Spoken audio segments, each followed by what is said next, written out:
Now, hello my noble band of outlaws. Outlaw Samurai coming at you live with a video on wearing the bug out bag. My uncle being a nuisance as normal.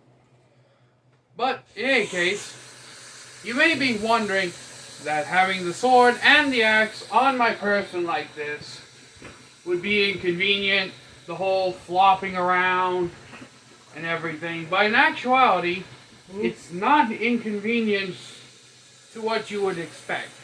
Yes, the axe does bump around a little bit, but in actuality, with how the axe is hanging from the bag, I actually want it to bump around a little bit. For one, it's not uncomfortable or painful if it hits you a few times when you're walking through the woods, since the axe's handle is made out of hickory, which is wood, which doesn't hit you very hard to begin with. It's not like a poly handle, or if it was all made of metal, which would be extraordinarily heavy. So it's not an inconvenience at all to have it bump around, and I'd prefer it to actually be loose on my back, for the simple fact that if it gets snagged on something, I'll have some more of a signal, for lack of better words, to say, hey, this thing's caught on something. What's it caught on? Then if it was fully secured and all of a sudden I'm walking past a briar bush or something and it gets snagged and it's more like a big jerk that throws me off balance.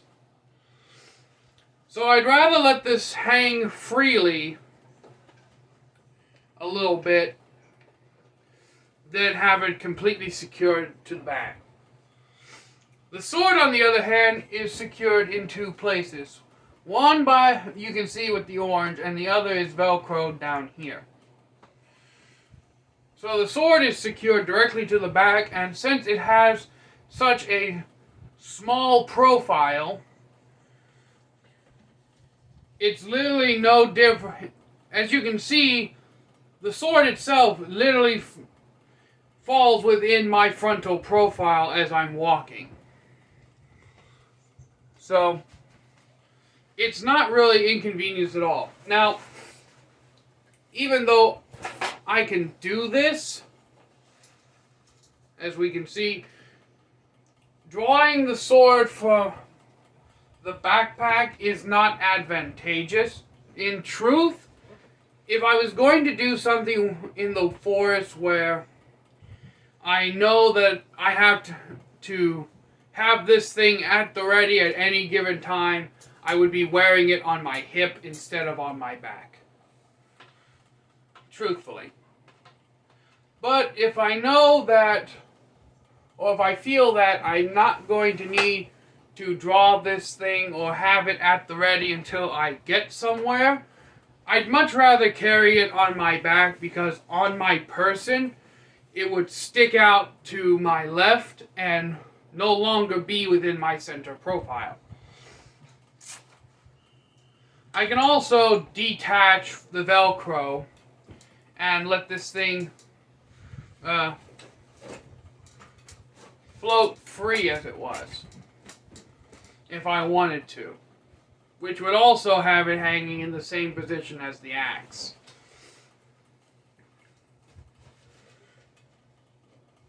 Now, if I really needed to draw this quickly from my back, I could always just offhand draw it. And as you can see, that works, because from the position where my left hand is and the position where the end of the saya is, it works for the offhand draw. And really, speed drawing from the back is best done when the scabbard is facing the opposite direction. So if I was going to draw a sword with my right hand, I'd have the scabbard positioned here. Then I just reach around my head and draw. Though returning it to the scabbard is not a massive deal. It's literally just locate the mouth with the tip, hold my arm up, and drop. The axe is a similar function. If I wanted to take the axe off my person without taking off my bag, let's say I'm hiking down a trail and there's brush I need to clear, and there's a small log that's across the road, let's say a tree fell over, I just have to push it up to where I can grab it with my opposite hand, take the cover off. I could drop the cover if I really wanted to. Sling the cover over me. Wrap the paracord once around the strap or twice. And then go to town on the tree.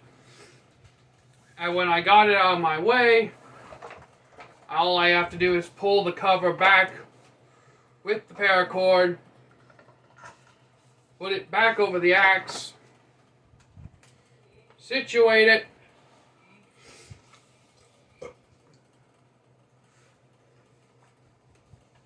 wrap the axe back up,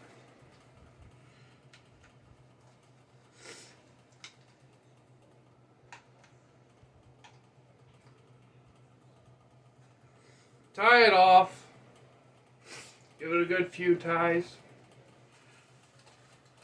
and then just simply locate the loop, slide the fawn's foot through it, and let it drop.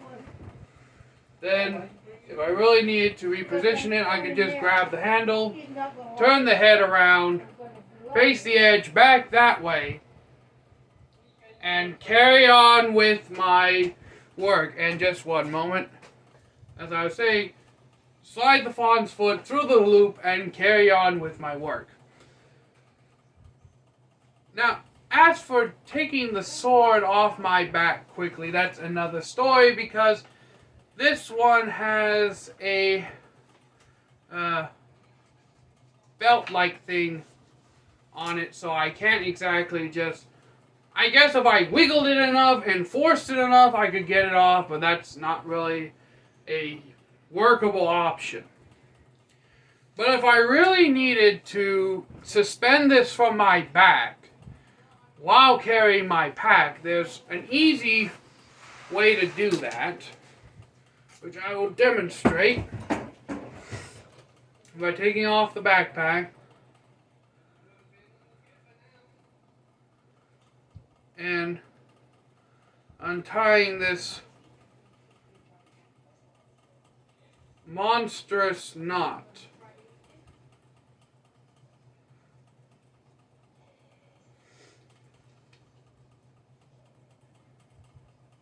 If I can just get this bloody knot undone.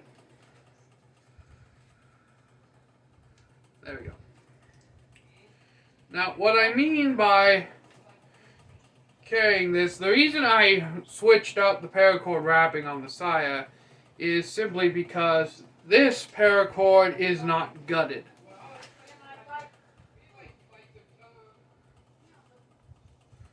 Let's see here. I think I untied the wrong thing. Yeah, I untied the wrong end. Oh well. We'll worry about that in a moment. Once I get this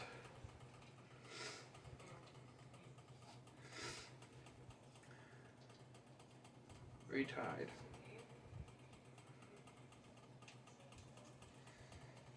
Now, I know this is a lot of fidgeting for what I'm trying to say, but just unravel the paracord a bit.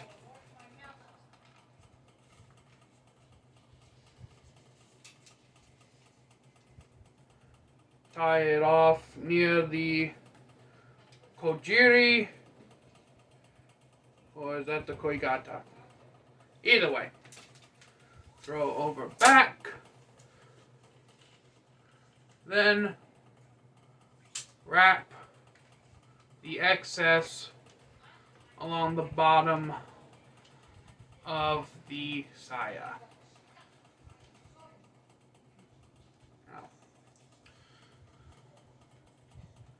Then to tie off the paracord, just make a couple of trucker hitches, trucker's hitch knots. You can draw just fine, and with this style, just simply pull the sword up, hold with your chin. Make sure you don't get the sword into the strap of the backpack. Push it up. And there. You've eliminated the profile even more. And you can still draw it, not so quickly, but it's still there.